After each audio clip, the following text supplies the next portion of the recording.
Hi everyone, let's do another question here. Question number 3. So read the equation.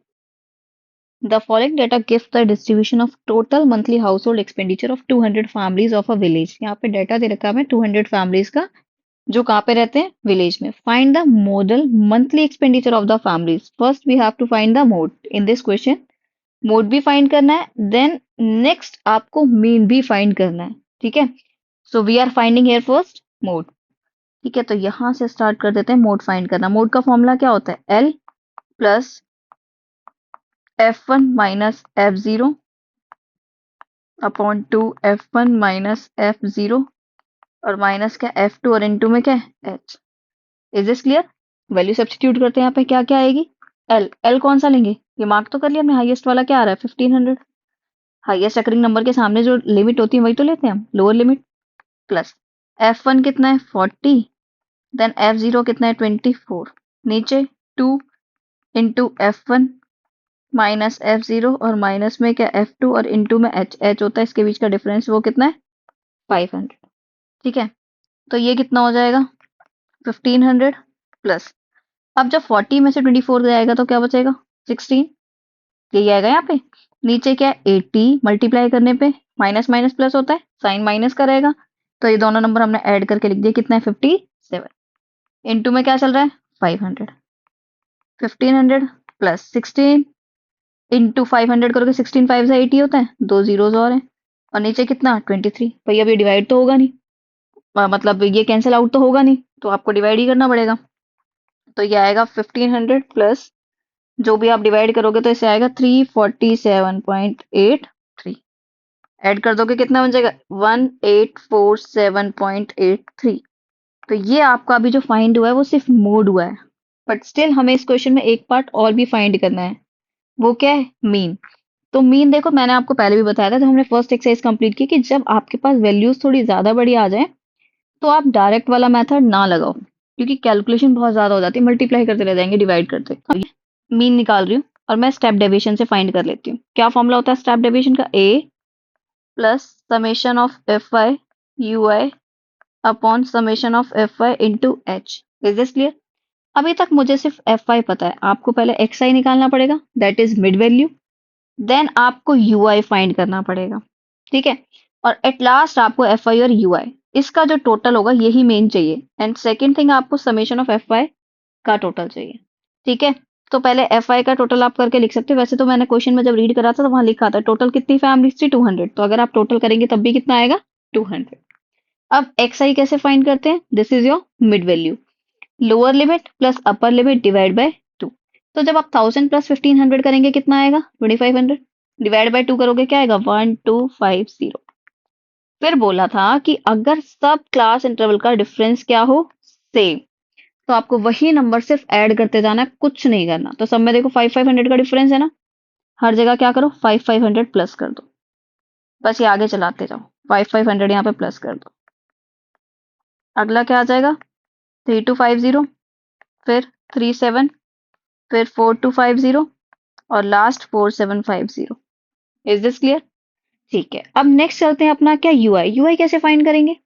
UI के लिए आपको क्या करना है कि जो एक्स आई आया है इसमें से माइनस करो ए. एक्स आई में से क्या माइनस करोगे? ए. ए क्या होता है? Assume mean. आप इसमें से कोई भी नंबर एक लेट कर सकते हो. ठीक है, जैसे मैंने अभी के लिए यहाँ से क्या कर लिया? 2750 ले लिया. आप मिड नंबर लेट कर सकते हो, ये भी या फिर ये, जो भी आपका मन है. मैंने 2750 ले लिया. और डिवाइड बाय क्या करते हो आप? जो इनके बीच का क्या होता है? डिफरेंस होता है, दैट इज योर 500. तो वो हमने ले लिया. ठीक है, अब हम यहाँ से क्या फाइंड करेंगे? You I. U i find कर लेते हैं, बस यही मेन है. तो देखो एक्स आई क्या है आपका? 1250. क्या माइनस करना है? 2750. तो रिमाइंडर आपका कितना आएगा? और उसको किससे डिवाइड करना है? रिमाइंडर आएगा 1500 और डिवाइड 500 से करना है. तो क्या बचेगा? 3, वो भी माइनस का, क्योंकि वो माइनस का 1500 आपका बच रहा था.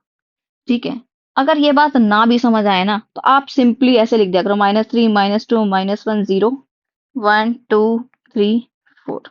कभी गलत नहीं होगा. आप डायरेक्ट भी लिख सकते हो, देख लेना कितने नंबर से उसके अकॉर्डिंग. अदरवाइज अगर कंफ्यूजन है कि भाई ये क्या कर दिया, तो आप कर सकते हो क्या?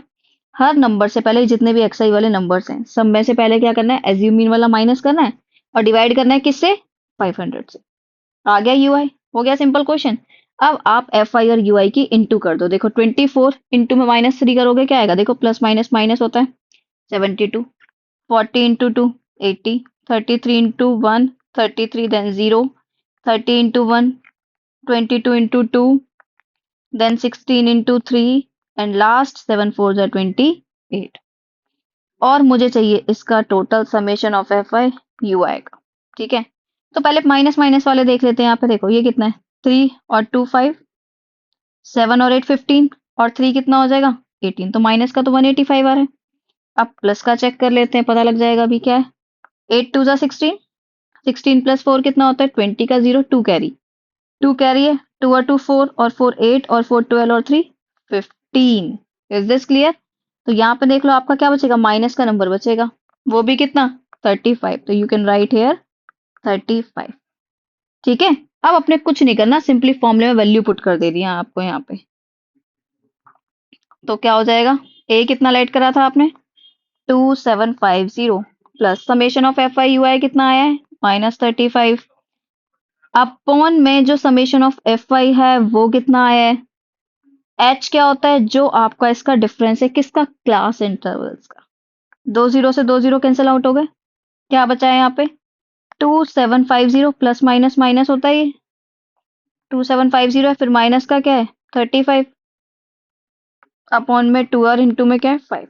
अब 2 से तो कैंसिल आउट होगा नहीं, तो क्या हो जाएगा 2750, और यहाँ पे आप अपना मल्टीप्लाई कर लो।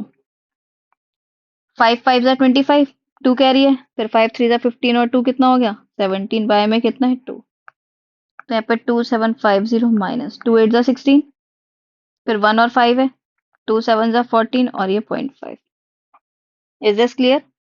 तो आप अब इसे सब्ट्रैक्ट कर लो तो कितना आ जाएगा, ये 2662.50। तो ये क्या फाइंड हो गया, मीन। तो देखना थोड़ा जब भी पेपर में आए कि ज्यादा बड़ी वैल्यूज हैं तो आप कोशिश करो कि स्टेप डेविएशन और एसयू मीन लगाओ।